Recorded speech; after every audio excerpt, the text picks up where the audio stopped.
Well, my involvement in satanic worship was, I was involved in it as a child. Of course, I was a generational Satanist, what they call a generational Satanist, and what that means is that my family was involved in it and their family before them. Now, my earliest rememberings of Halloween and some of the things that were involved was, it was a very dark time for me as a child. It was something that I didn't enjoy. Glenn, could you tell us about your involvement in any rituals at Halloween as a child? There was another little girl that was involved in the occult with me, and her name was Becky. Becky.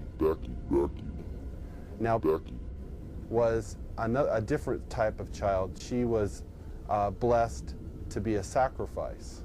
I was being blessed to be a high priest. Therefore shall be ashamed of me and of my words in this adulterous and sinful generation. Where she was being blessed and born into the coven there to be a sacrifice. Now, we were in a ritual where we were married together. It was a marriage to the beast.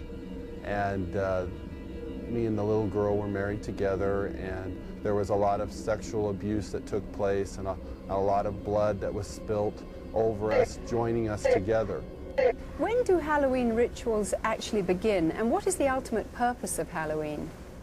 Well, the ritual that I remember the most clearly began about the end of September.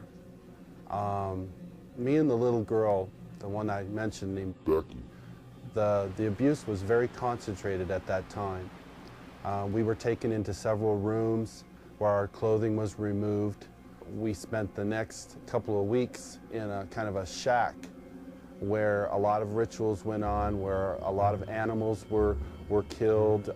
They summoned Lucifer and his spirit to come and possess me, and so that I would be blessed to take over the position of the high priest at a certain point in time. Now, Halloween night,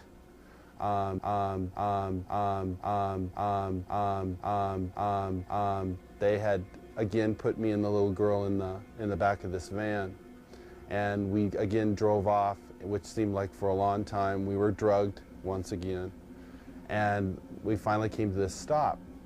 They took the little girl out and they left me in the van. I could hear a lot of commotion that was going on outside. People that were screaming and yelling.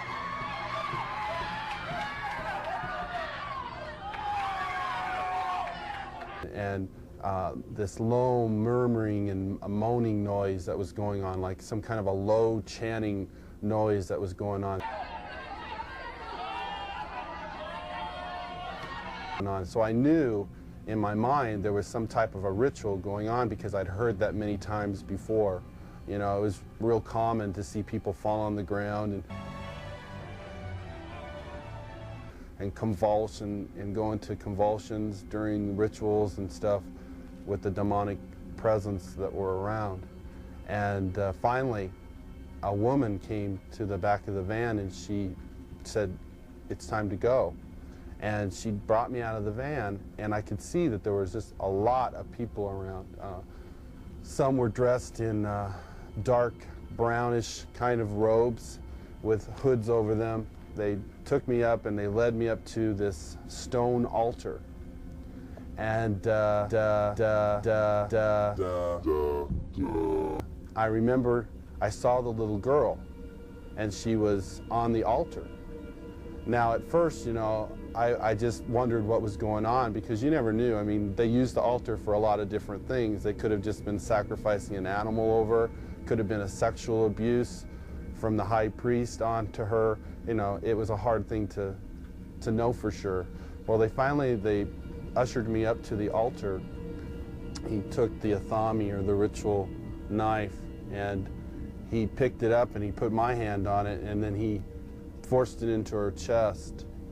So when I think back on Halloween, you know, over that period of time that happened, you know, that was the climax event.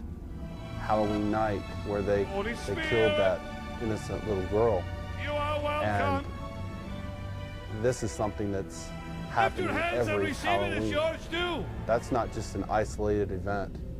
I mean, there are children all over the world who are losing their lives during Halloween night, and yet we, as a society, we go out and celebrate it, and we go door to door and we ask for candy, and it's a big celebration to us.